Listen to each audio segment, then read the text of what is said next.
Congress party എപ്പോഴും ഒരേ വഴിയിലാണ്, അതായത് തല്ലിന്റെയും പിടിയുടെയും വഴി. ഈ തിരഞ്ഞെടുപ്പ് കാലത്ത് സ്ഥാനാർത്ഥി നിർണയത്തെ ചൊല്ലി കോൺഗ്രസുകാർ പരസ്പരം ചെളിവാരിയെറിഞ്ഞതും ചാനൽ ചർച്ചകളിൽ സ്വന്തം ഗ്രൂപ്പുകാരെ ജയിപ്പിക്കാൻ തല്ലുകൂടിയതുമൊക്കെ നിങ്ങൾ കണ്ടതല്ലേ. സീറ്റ് കിട്ടിയില്ലേ എന്ന് ചോദിച്ച കണ്ണീരൊഴുക്കിയവർ അതിനെയൊക്കെ കഷ്ടപ്പെട്ട് അതിജീവിച്ച തിരഞ്ഞെടുപ്പ് കഴിഞ്ഞ് ഫലം വന്നപ്പോഴോ അപ്പോഴാണ് അടുത്ത തമാശയുണ്ടായത്. ദിവസങ്ങളോളം അർദ്ധരാത്രി വരെ ഡൽഹിയിലും തിരുവനന്തപുരത്തുമായി ആരാവും അടുത്ത മുഖ്യമന്ത്രി എന്ന തർക്കം. അങ്ങോട്ടും ഇങ്ങോട്ടും കാലുവാരിയും ഹൈക്കമാൻഡിന്റെ കാല് പിടിച്ചും ദിവസങ്ങൾ നീണ്ട ആ വടംവലിക്കൊടുവിൽ എങ്ങനെയൊക്കെയോ ഒരു മുഖ്യമന്ത്രിയെ കസേരയിലിരുത്തി. എന്നാൽ ജനങ്ങൾ കരുതി ഇനിയിപ്പോ കുറച്ചു നാളത്തേക്ക് ഈ തല്ലും പിടിയും ഒക്കെ കണ്ട് മടുക്കില്ലല്ലോ എന്ന്, തൽക്കാലം ശാന്തതയുണ്ടാകുമെന്ന്. പക്ഷേ കോൺഗ്രസ് ഗ്രൂപ്പിസത്തിന്റെ DNA തിരിച്ചറിഞ്ഞവർക്ക് അറിയാം, അവർക്ക് അടികൂടാൻ ഒരു കാരണവും വേണ്ട, ഒരു നിമിത്തം മാത്രം മതി. ഇതാ ഇപ്പോൾ ആരും പ്രതീക്ഷിക്കാത്ത വശത്തു നിന്നാണ് അടുത്ത ബോംബ് പൊട്ടിയിരിക്കുന്നത്. അടികൂടാൻ കോൺഗ്രസിന് ഇനി വലിയ ആദർശങ്ങളുടെയോ കോടികളുടെ അഴിമതിയുടെയോ ഒന്നും ആവശ്യമില്ല, വെറും ഒരു വീര്യം കുറഞ്ഞ മദ്യം മാത്രം മതി. അതെ, മുഖ്യമന്ത്രി VD സതീശൻ കൊണ്ടുവന്ന പുതിയ മദ്യനയമാണ് ഇപ്പോൾ കോൺഗ്രസിനെ അടുത്ത ലോകമഹായുദ്ധത്തിലേക്ക് നയിച്ചിരിക്കുന്നത്. സ്വന്തം എക്സൈസ് മന്ത്രി പോലും അറിയാതെ അർദ്ധരാത്രിയിൽ മുഖ്യമന്ത്രിയുടെ ഓഫീസ് തയ്യാറാക്കിയ ബജറ്റിൽ മദ്യത്തിന്റെ നികുതി ഇളവ് തിരികെ കയറ്റിയത്രേ എന്നാണ് പുറത്തു വരുന്ന റിപ്പോർട്ടുകൾ. എന്താണ് യഥാർത്ഥത്തിൽ ഈ വീര്യം കുറഞ്ഞ മദ്യത്തിന് പിന്നിലെ വീര്യം കൂടിയ ഗ്രൂപ്പ് പോര്? നമുക്കൊന്ന് വിശദമായി പരിശോധിക്കാം. സംഭവം വളരെ സിമ്പിളാണ്, എന്നാൽ വളരെ പവർഫുൾ ആണ്. കേരളത്തിലെ എക്സൈസ് വകുപ്പ് ഭരിക്കുന്നത് KC വേണുഗോപാൽ പക്ഷത്തെ പ്രമുഖനായ യുവ നേതാവ് M ലിജുവാണ്.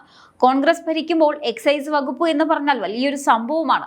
എന്നാൽ നമ്മുടെ മുഖ്യമന്ത്രി VD സതീശനുണ്ടല്ലോ, അദ്ദേഹത്തിന് ഈ കൂട്ടുത്തരവാദിത്തം എന്ന വാക്കിനോട് പണ്ടേ അത്ര വലിയ താല്പര്യമില്ല എന്ന് തോന്നുന്നു. ബജറ്റ് പ്രഖ്യാപനത്തിൽ സംസ്ഥാനത്ത് കാർഷിക വിളകളിൽ നിന്നും പഴങ്ങളിൽ നിന്നും വീര്യം കുറഞ്ഞ മദ്യം ഉൽപ്പാദിപ്പിക്കാനുള്ള നികുതി പരിഷ്കാരങ്ങൾ അദ്ദേഹം അങ്ങ് പ്രഖ്യാപിച്ചു.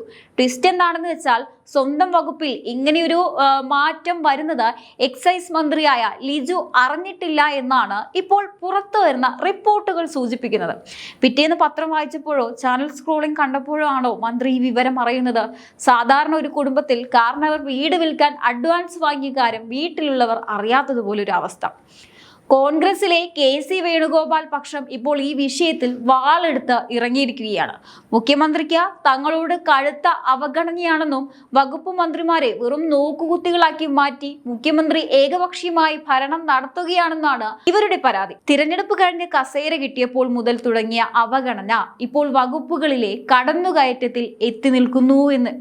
അടുത്ത മന്ത്രിസഭാ യോഗം വെറും ഒരു യോഗമായിരിക്കില്ല, അതൊരു യുദ്ധക്കളമായി മാറാനാണ് സാധ്യത. ലിജുവും സതീശനും തമ്മിലുള്ള ആ പഴയ ആശയ വിനിമയ കുറവ് ഇപ്പോൾ പരസ്യമായ ഗ്രൂപ്പ് പോരിലേക്ക് വഴിമാറിക്കഴിഞ്ഞു.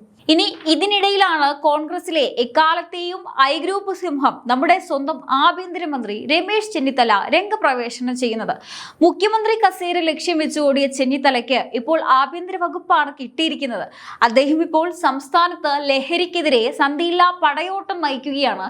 പോലീസിനെ വിട്ട് ഓപ്പറേഷൻ തൂഫാൻ എന്ന പേരിൽ മയക്കുമരുന്നിനും ലഹരിക്കുമെതിരെ വമ്പൻ റെയ്ഡുകളും അറസ്റ്റുമൊക്കെയായി ചെന്നിത്തല തകർക്കുകയായിരുന്നു. കേരളത്തെ ലഹരി മുക്തമാക്കാൻ അയൽ സംസ്ഥാനങ്ങളിലെ മുഖ്യമന്ത്രിമാർക്കും DGPമാർക്കും കത്തയക്കാൻ റെഡിയായി ഇരിക്കുകയായിരുന്നു അദ്ദേഹം. അപ്പോഴാണ് സ്വന്തം മുഖ്യമന്ത്രി പുറകിൽ നിന്ന് കുത്തുന്നത് പോലെ ഒരു ബജറ്റ് പ്രഖ്യാപനം നടത്തുന്നത്.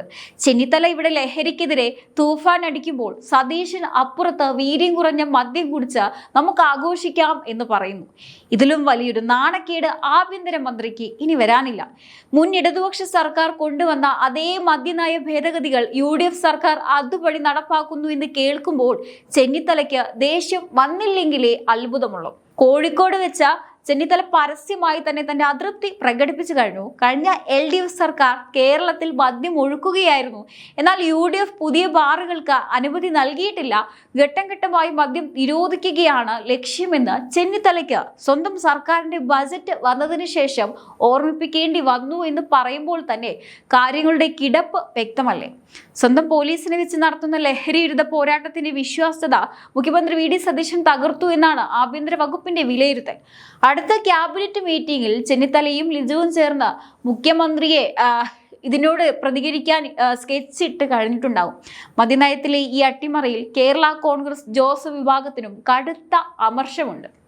പുതിയ തലമുറയെ ലഹരിക്ക് അടിമകളാക്കാനും വൻകിട മദ്യ കമ്പനികളെ സഹായിക്കാനുമാണ് UDF സർക്കാർ ഈ നീക്കം നടത്തുന്നതെന്നാണ് KCPC മദ്യവിരുദ്ധ സമിതി ആരോപിക്കുന്നത്. ലഹരി ജനങ്ങളെ ചൂഷണം ചെയ്ത് സാമ്പത്തിക നേട്ടമുണ്ടാക്കാനുള്ള ഈ അടവു നയങ്ങളിൽ നിന്ന് സർക്കാർ പിന്മാറണമെന്നും അവർ ആവശ്യപ്പെടുന്നുണ്ട്.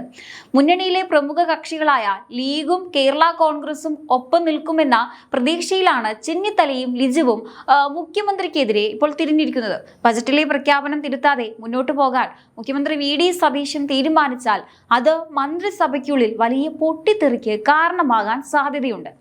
സർക്കാരിന്റെ ലഹരി വിരുദ്ധ പ്രതിച്ഛായയ്ക്ക് ഇത് മങ്ങലേൽപ്പിച്ചെന്ന വികാരം ഐ ഗ്രൂപ്പിലും ശക്തമാണ്. കോൺഗ്രസ് ഹൈക്കമാൻഡും ഈ വിഷയത്തിൽ ഇടപെട്ടേക്കും. എന്തായാലും വരും ദിവസങ്ങളിൽ KCPC ഉൾപ്പെടെയുള്ള മദ്യവിരുദ്ധ സംഘടനകൾ സർക്കാരിനെതിരെ ശക്തമായ പ്രക്ഷോഭവുമായി പോകുമെന്നതിൽ ഒരു സംശയമില്ല. സഭകളുടെയും മുസ്ലിം സംഘടനകളുടെയും പിന്തുണയോടെ വലിയൊരു ജനകീയ പ്രതിരോധം ഉയർന്നു വന്നാൽ അത് മുഖ്യമന്ത്രിക്ക് വലിയ രാഷ്ട്രീയ തിരിച്ചടി തന്നെയാകും. ലഹരി വിരുദ്ധ പോരാട്ടത്തിന്റെ പേരിൽ ആഭ്യന്തരമന്ത്രിയും എക്സൈസ് മന്ത്രിയും ഘടകകക്ഷികളും ഒരു വശത്ത് നിൽക്കുമ്പോൾ മുഖ്യമന്ത്രി VD സതീശൻ മാത്രം മറുവശത്ത് നിൽക്കുകയാണ്. UDFിലെയും ഗ്രൂപ്പ് പോരിന്റെ ഒരു വലിയ പ്രത്യേകത എന്താണെന്നറിയോ? അത് വളരാൻ പ്രത്യേകിച്ച് കാരണങ്ങളോ വലിയ നയങ്ങളോ ഒന്നും വേണ്ട. അന്തരീക്ഷത്തിലെ ചെറിയൊരു പുകച്ചിൽ മാത്രം മതി.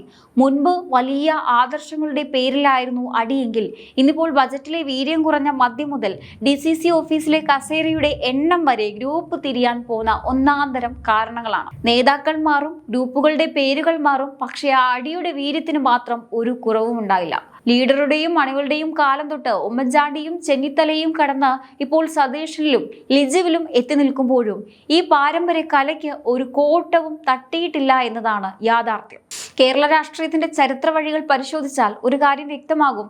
ഭരണമാറ്റങ്ങളോ മറ്റോ കോൺഗ്രസിന്റെയോ അല്ലെങ്കിൽ UDFിന്റെയോ ഈ ഒരു സ്വഭാവത്തിന് ഒരു മാറ്റവും വരുത്തിയിട്ടില്ല. ആദർശങ്ങളുടെയോ വലിയ നയങ്ങളുടെയോ തണലിലല്ല, മറിച്ച് പരസ്പരമുള്ള വടംവലികളിലും മേൽക്കോയ്മയ്ക്കുള്ള ശ്രമങ്ങളിലുമാണ് ഈ ഗ്രൂപ്പ് രാഷ്ട്രീയത്തിന്റെ വേരുകൾ കിടക്കുന്നത്.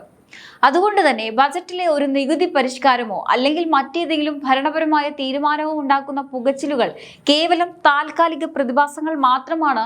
വരും ദിവസങ്ങളിൽ ഹൈക്കമാൻഡ് ഇടപെടലുകളിലൂടെയോ മുന്നണി ചർച്ചകളിലൂടെയോ ഈ വീര്യം കുറഞ്ഞ വിവാദം ഒരു പക്ഷേ ഒത്തുതീർപ്പിലെത്തിയേക്കാം. നേതാക്കൾ പരസ്യമായി കൈകൊടുത്ത് ചിരിച്ചേക്കാം.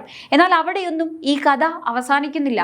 മുന്നണിയിലെ ഐക്യം വീണ്ടെടുത്തു എന്ന് പ്രഖ്യാപിക്കുന്ന ആ നിമിഷം തന്നെ അടുത്ത ഒരു ആഭ്യന്തര തർക്കത്തിനുള്ള വിത്തുകൾ അവിടെ പാകപ്പെടുന്നുണ്ടാകും. അണികളെ ആവേശഭരിതരാക്കാനും ജനങ്ങൾക്ക് തമാശയും ചർച്ചാ വിഷയങ്ങളും സമ്മാനിക്കാനും കെൽപ്പുള്ള ഇത്തരം രാഷ്ട്രീയ നാടകങ്ങൾ ഇവിടെ ഇനിയും അരങ്ങേറിക്കൊണ്ടേയിരിക്കും. കാരണം എത്രയൊക്കെ തിരുത്തലുകൾ വരുത്തിയാലും നേതാക്കൾ മാറിയാലും ഗ്രൂപ്പിസത്തിന്റെ അന്തർധാര സജീവമായി നിലനിർത്തുക എന്നത് കോൺഗ്രസ് രാഷ്ട്രീയത്തിന്റെ DNA-യിൽ തന്നെ എഴുതപ്പെട്ടിട്ടുള്ള ഒന്നാണ്. വഴിത്തിരിവുകളും നാടകീയതകളും നിറഞ്ഞ ഈ രാഷ്ട്രീയ പ്രയാണം ഒന്നിനു പുറകെ ഒന്നായി പുതിയ അധ്യായങ്ങൾ തുറന്നുകൊണ്ട് മുന്നോട്ട് പോവുക തന്നെ ചെയ്യും.